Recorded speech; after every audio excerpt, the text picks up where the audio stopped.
হচ্ছে escape company. এটাকে অবশ্যই এভাবে ধরবেন। যে যেখান থেকে আমার চ্যানেলটি দেখতে সবাইকে স্বাগত। আমি আপনাদেরকে খুব একটা গুরুত্বপূর্ণ ভিডিও উপহার দিতে চলেছি, তো আপনারা অবশ্যই না টানাটানি করে অবশ্যই ভিডিওটি দেখুন, তাহলে বুঝতে পারবেন গবাদি পশু কিভাবে মোটা তাজা করতে হয়।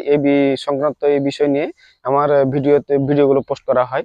পাশাপাশি গবাদি পশু পরিচর্যা কিভাবে, নেপের ঘাস পালন করতে হবে, নেপের ঘাস খাওয়াতে হবে, চাষ করতে হবে, এই বিষয় নিয়ে আমার চ্যানেলটাতে ভিডিও পোস্ট করি। এবং কিভাবে গরুকে মোটা তাজা দ্রুত করা সম্ভব হয় সে বিষয় নিয়ে আলোচনা করা হয়।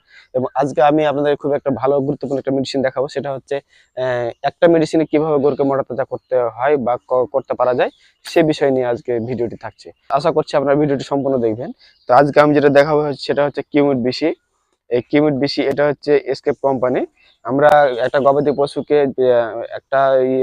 গবাদি পশুকে আমরা সর্বোচ্চ 15 মিলি দিব, 7 দিন পর পর দেবো। এটা যদি আমরা 7 দিন পর পর কিউমিড বিসিটা প্রয়োগ করতে পারি, মাংসে প্রয়োগ করব, তাহলে দ্রুত গরু মোটা তাজা হবে এবং 1 মাসের মধ্যে আপনি দেখবেন কি গরু পরিবর্তন হয়ে গেছে। পাশাপাশি যেগুলো আমরা ব্যবহার করি, ভুট্টার আটা, গমের আটা, তারপর হচ্ছে খৈল, খুদ বেশি ব্যবহার করা যাবে না, কারণ হচ্ছে খুদে পেট ফাঁপ হয়, গ্যাস্ট্রিক বেশি হয়। তো সেজন্য সবকিছু হিসাব নিকাশ করে কাজ করতে হবে। আর এই মেডিসিন ব্যবহার করলে খুব দ্রুতই মোটা তাজা হতে সক্ষম হবে। পাশাপাশি যেগুলো আরো আছে, যেগুলো হচ্ছে আপনার কীটনাশক আগে প্রয়োগ করতে হবে, কৃমি মুক্ত করতে হবে, তারপর এটা প্রয়োগ করলে দ্রুত মোটা তাজা হবে। তো আপনারা দেখুন কিভাবে আমি মেডিসিনটি প্রয়োগ করতেছি।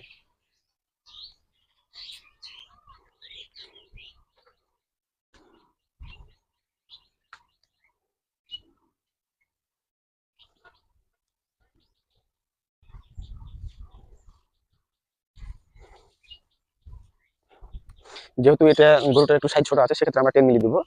তো 10 মিলি দিব। আমি কিভাবে দিচ্ছি আপনারা অবশ্যই ভিডিওটা দেখুন, আর অবশ্যই ভালো লাগলে সাপোর্ট দিবেন, পাশে থাকবেন। হাওয়া থাকলে সেখানে মাংসের সমস্যা হবে, মাংস ইনফেকশন হবে। মাংসে এই কাছে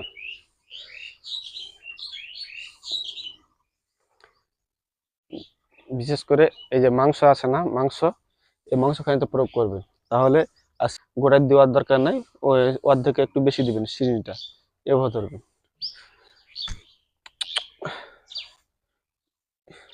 যে কোনো গরুকে একা ইঞ্জেকশন করতে পারবেন। আপনারা দেখুন আমার ইঞ্জেকশন 10 একটা শেষের দিকে।